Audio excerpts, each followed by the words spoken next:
Hello guys, mag-unboxing ko karon sa akong bagong Huawei Watch 3.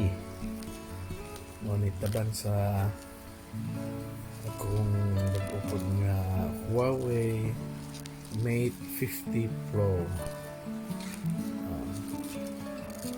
Nice kayo ang pagka pack niya, sealed yun, silyado yun siya, silyado, sinaw kayo niya ito na dyan na silupin, hinahinayan ko ka na silupin niya. First time na ni guys nga mag-unboxing relo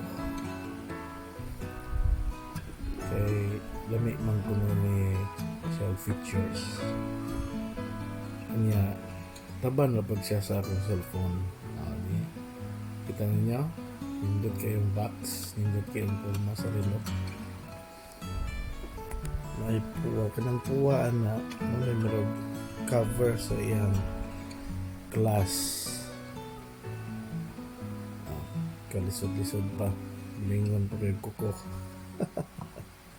Pasensya na guys, aking kalit sa manig abot good.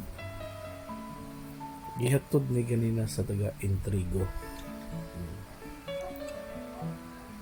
Wala pa siya foam foam ang tungguan niya. Ang suit sa iyang box guys, ang relo niya, kanang kung kaon mo na ang iyang magnetic charger.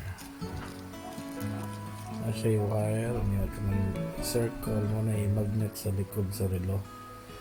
Unfortunately guys, wag yun siya nakumaon. Ganina, kita lang niya. Wag yun na maon kay lobat yun siya.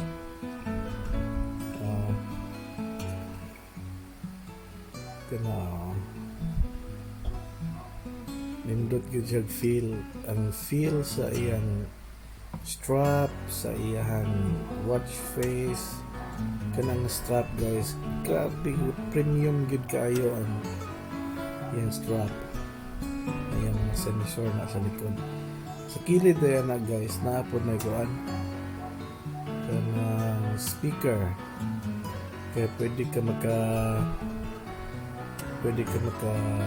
dawat o tawag ano na yun, sinaw kayo.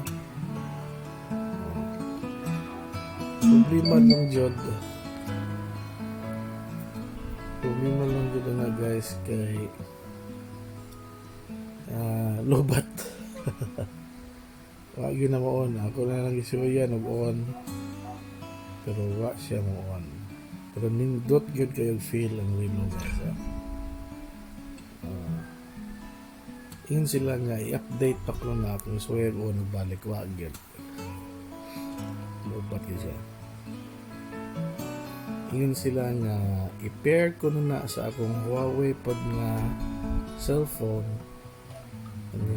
Na-pair na siya. Pwede na i-update. Magamit ng tanong features sa relo. Blurry. Si bugid kayo guys diba? First time na ko ni nag-unboxing og relo. First time po na ko ni nag-voice over.